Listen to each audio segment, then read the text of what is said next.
are now growing principally through acquisition. The ability to have good, fresh, up-to-date information has been absolutely crucial to this, so that we can target specific businesses.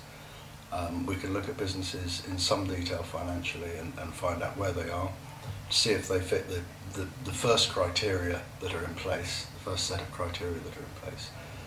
And it's been invaluable. Crossflight have found Plimsoll reports useful for nearly 25 years.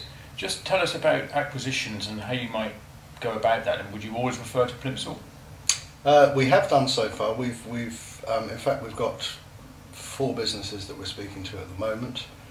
One of those is probably going to close on Friday of this week, and another one probably about 6 weeks' time. These are relatively small acquisitions.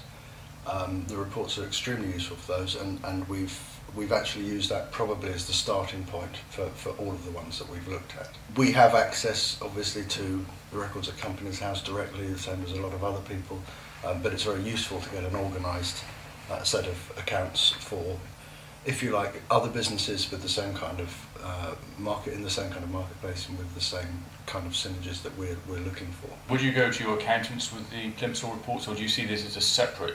No, I see this as a separate thing. I see this as very much as a starting point for us, so that we can find out there's a useful index geographically, there's an index of various key financial indicators, and these things are quite useful starting points.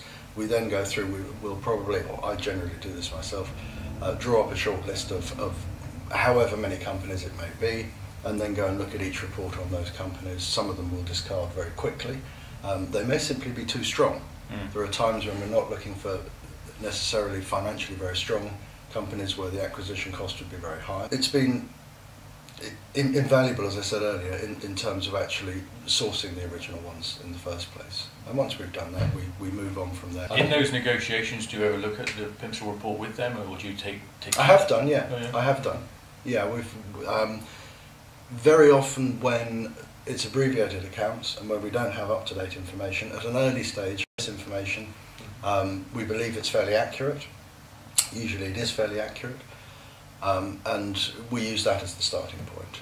Occasionally they'll say, yeah, well, that's not quite right. And of course that gives us a great opening for saying, well, if you can send us some management accounts, then we'll put an NDA in place and we can go from there.